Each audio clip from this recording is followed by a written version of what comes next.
Bismillahirrahmanirrahim. Assalamualaikum warahmatullahi wabarakatuh. Sahabat beriman yang dirahmati Allah subhanahu wa ta'ala. Sakaratul maut adalah proses perpisahan antara jasad dengan ruhnya. Sakaratul maut merupakan jalan terakhir manusia untuk berpindah dari alam dunia ke alam akhirat. Proses ini sangat menyakitkan, sehingga sakitnya menyerang sampai inti jiwa dan menjalar ke seluruh tubuh. Tidak ada satupun bagian tubuh kita yang tidak merasakan sakitnya dalam proses sakaratul maut tersebut. Maut merupakan malapetaka terbesar yang dihadapi oleh manusia dan memberikan rasa sakit yang berbeda-beda terhadap setiap manusia, tergantung amal perbuatannya masing-masing. Untuk menggambarkan rasa sakit itu, pernah Rasulullah SAW bersabda, kematian yang paling mudah adalah serupa dengan sebatang duri yang menancap di selembar kain sutra. Apakah duri itu dapat diambil tanpa membawa serta bagian kain sutra yang terkoyak?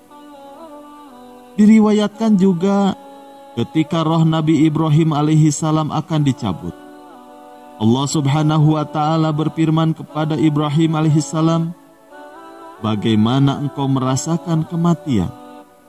Maka Nabi Ibrahim alaihissalam menjawab, seperti sebuah pengait yang dimasukkan ke dalam gumpalan bulu basah yang kemudian ditarik.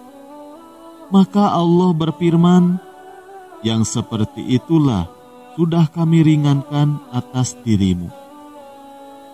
Adapun gambaran hebatnya penderitaan menjelang kematian manusia diisyaratkan dalam Al-Quran. Sekali-kali jangan apabila napas seseorang telah mendesak sampai ke kerongkongan dan dikatakan kepadanya, siapakah yang dapat menyembuhkan? Dan dia yakin bahwa sesungguhnya itulah waktu perpisahan dengan dunia, dan bertaut betis kiri dan betis kanan, dan kepada Tuhanmu lah pada hari itu kamu dikembalikan. Quran Surat Al-Qiyamah ayat 26-30. Bagi seseorang yang sudah mencapai tingkatan marifat, kematian bagi dirinya sangat dirindukan, karena mereka tahu kematian adalah pintu menuju perjumpaan dengan kekasih Allah subhanahu wa ta'ala, yaitu Nabi Muhammad sallallahu alaihi wasallam. Nabi Muhammad sallallahu alaihi wasallam akan hadir saat di mana nyawa seorang mukmin dicabut. Beliau akan memberikan kebahagiaan kepada orang-orang yang beriman yang sedang mengalami sakaratul maut. Karena dengan dijumpainya berarti keselamatan yang akan didapat bagi orang-orang yang beruntung. Sahabat beriman yang dirahmati Allah subhanahu wa ta'ala, para ulama-ulama yang soleh adalah orang-orang yang terbimbing perilaku dan ucapannya dengan hidayah dari Allah Ta'ala, sehingga mereka sangat takut kepada Allah subhanahu wa ta'ala untuk berbohong. Bahkan kepada binatang pun mereka tidak mau berbohong, apalagi berdusta atas nama Nabi Muhammad sallallahu alaihi wasallam. Sehingga mudah sekali untuk mereka didatangi Nabi Muhammad sallallahu alaihi wasallam saat dalam keadaan sakaratul maut, karena barokah dari amal perbuatan yang dilakukan selama hidupnya. Dalam Islam, sangat banyak para ulama-ulama soleh yang memimpikan berjumpa Rasulullah Sallallahu Alaihi Wasallam, bahkan mendapatkan petunjuk atau isyarat untuk melakukan atau berucap hal-hal tertentu seperti zikir, sholawat, dan lain-lain. Ada riwayat hadis yang membenarkan bagi siapa yang bermimpi Nabi bahwa mimpi itu adalah sebuah hal yang benar atau kenyataan, dan benar-benar batinnya melihat beliau Karena setan tidak diizinkan oleh Allah untuk datang dalam mimpi seseorang dengan mengaku sebagai Nabi Muhammad Sallallahu Alaihi Wasallam. Ditambah dengan riwayat lain yang mana Nabi Sallallahu Alaihi Wasallam menyebutkan bahwa sebagian mimpi orang mukmin itu adalah bagian kecil dari bagian-bagian petunjuk isyarat Allah Subhanahu wa Ta'ala.